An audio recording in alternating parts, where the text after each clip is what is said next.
Two my channel math by Suman Chatterjee.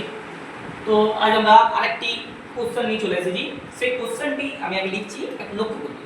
পরীক্ষায় প্রশ্ন করলো ধরলে 90 ডিগ্রি মাইনাস এক্স বা 90 মাইনাস এক্স এই ডিগ্রির পূরক কোণ কত, এর পূরক কোণ কত, এই প্রশ্ন করলো এর পূরক কোণ কত। এই প্রশ্নটি কিভাবে সলভ করতে হয় লক্ষ্য করতে। আমি আগের দিনই বলেছি যে দুটি কোণের যোগফল, একটা যদি এ কোণ হয় আর একটা যদি বি কোণ হয়, এই দুটি কোণের যোগফল হয় 90 ডিগ্রি।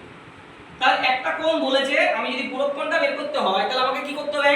আলটিমেটলি আগের দিন আমি কি করছিলাম, 30 ডিগ্রি কোণের পূরক কোণ বের করতে বলছিলাম। কি করছিলাম? অত শত ভাবনা চিন্তা করিস না, 90 থেকে 30 ডাইরেক্ট বাদ দিবি। তাহলে কোন কোণের পূরক কোণ বের করতে বলা মানে কি 90 থেকে যে কোণটা দেওয়া আছে সেই কোণটা বিয়োগ করতে হবে। তাহলে আমাকে এই কোশ্চেনটা করছি 90 মাইনাস x ডিগ্রির পূরক কোণ কত। 90 মাইনাস x, এটা 90 লেখা আছে, ঠিক আছে তো? তাহলে আমাকে কি করতে হবে? পূরক কোণ বের করতে বলা মানে কি 90 থেকে এই কোণটা বাদ দিতে হবে। এই কোণটা কত? 90 মাইনাস x।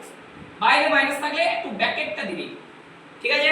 আমি তুলছি 90 মাইনাস ভিতরে ঢুকলে এর আগে কিছু নয়, মানে প্লাস আছে, মাইনাসে প্লাসে মাইনাস হলো, মাইনাস আবার মাইনাসে ঢুকবে প্লাস x হলো। 90 90 কেটে গেল, বেরালো কত? x। তাহলে 90 মাইনাস x ডিগ্রির পূরক কোণ কত?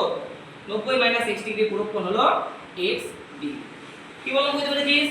আজ এতটা।